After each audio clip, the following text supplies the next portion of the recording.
Ada orang sibuk ngaji tafsir. Tafsir, keren. Sibuk ngaji hadis. Ini namanya ilmu-ilmu ini nih bukan ilmu wajib. Yang wajib kita tuntut 3. Tauhid, fikih, tasawuf.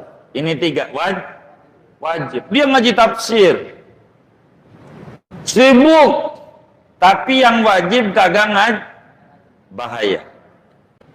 Majlis zikir, di mana zikir dia datang. Sampai 70 tempat dia kunjungin. Sama dia ngaji fikih, bab wudu sekali. Ganjarannya masih gedean yang sekali. Wong ilmu pokok. Ibarat dagang modal dulu.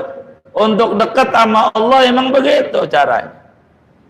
Kita kudu semangat ngaji, kudu semangat ibadah. Sebisa kita, pelan-pelan. Inilah namanya ngaji ketetapan Allah.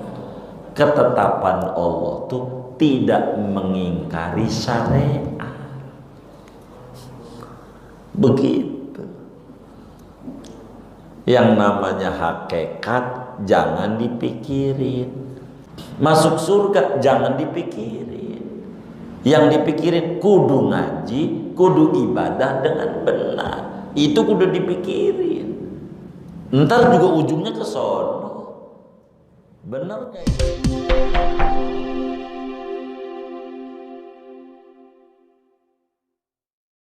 Dengan ini kami berikan tanya jawab. Silahkan kalau ada yang ditanya dari materi yang disampaikan atau di luarnya, sebelum ganti kita baru, silahkan. Dan sebelum kita doa, wallah alam. Baik. Iya. Waalaikumsalam. Di luar tema ya.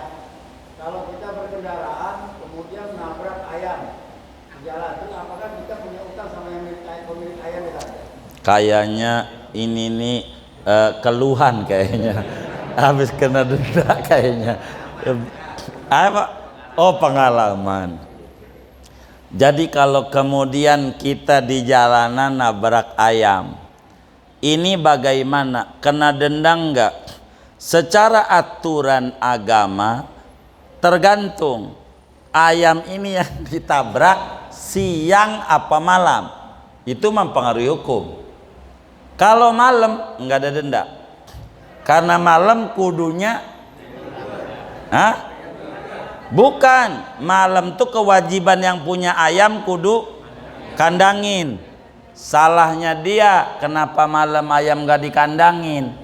Begitu, tabrak enggak denda. Siang ayam itu waktunya ngeluyur, maka kemudian kalau kita tabrak denda sesuai dengan kesepakatan yang ada. Jangan dihitung, ini ayam nih babon, ada telur, kalau beranak anaknya jago. Ya Allah, ini panjang urusannya yang kayak begini nih. Begitu, jangan kayak begitu. Dilihat artinya apakah yang punya ayam itu teledor atau tidak, begitu. Kalau dia teledor, maka kemudian kitanya yang nabrak nih tidak dihukumi unsur sengaja, sehingga tidak dihukum, begitu, oleh agama. Kurang lebih demikian, begitu. Artinya kita tidak memiliki kewajiban mengganti kepada si pemilik kita ya.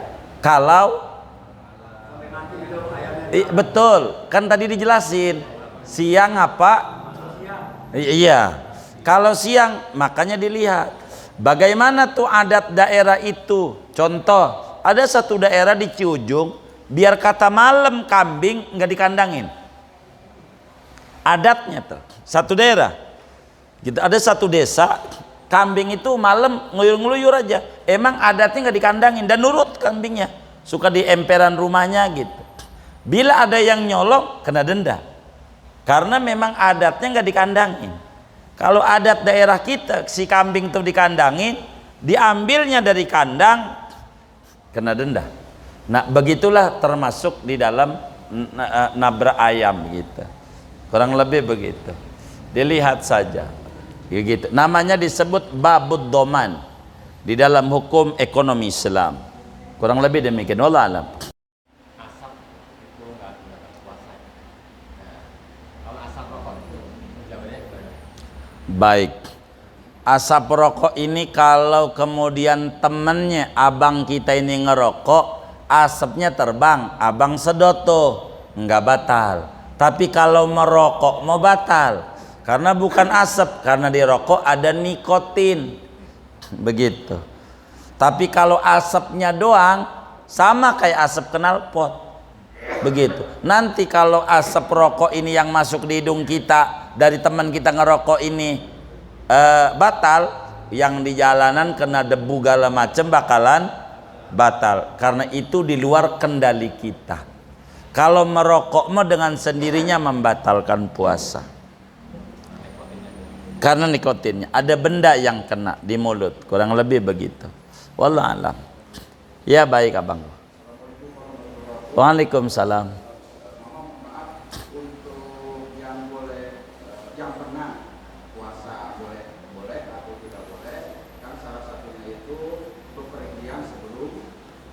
Baik.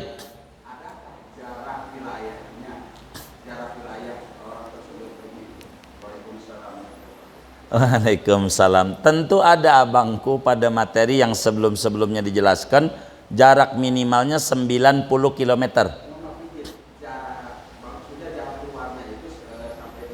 Baik. Jadi pertama jarak untuk yang ditempuh minimal 90. Kedua, di daerah mana kita boleh buka, kan begitu.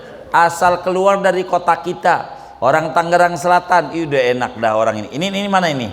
Tangerang Selatan. Udah nyampe seberang aja tuh apa tuh? Tangerang Kota, udah boleh buka. Orang keluar dari kotanya gitu, yang sebelah mari mah begitu.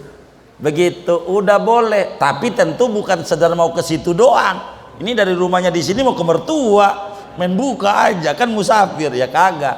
Artinya seperti orang sini baru nyampe batas tuh yang ke Riau tuh Jakarta, bolehlah dia buka karena udah keluar dari kotanya, begitu, keluar dari kotanya, begitu. Yang model begitu kayaknya keluar dari rumahnya menjelang mepet adzan subuh tuh modelnya.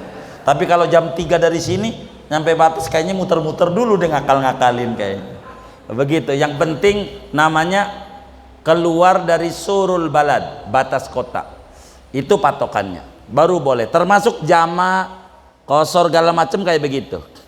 Wallah alam. Bab ganti rugi.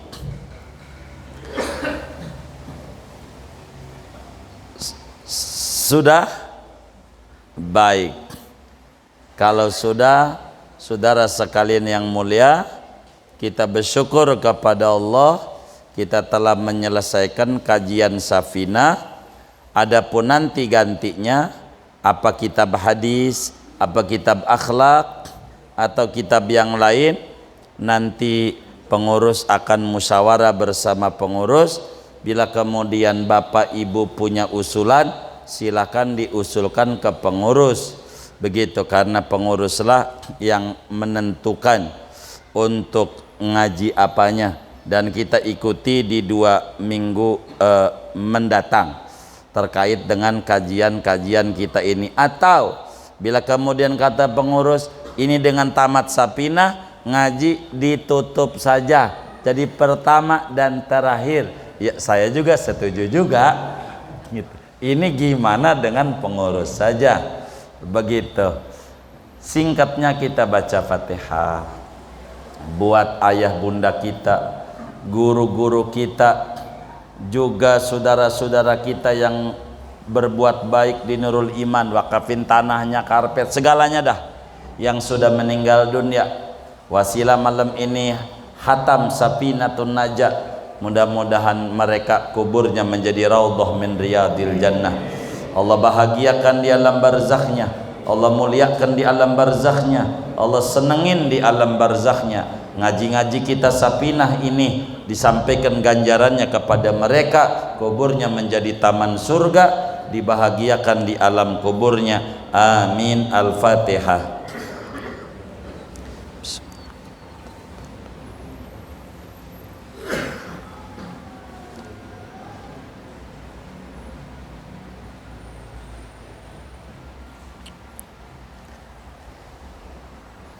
Kemudian kita baca Fatihah, ada infak dari hamba Allah, pahalanya untuk Bapak Farihin bin Hasbullah, Bapak Enggon bin Ledud, Ibu Sapar binti Letong.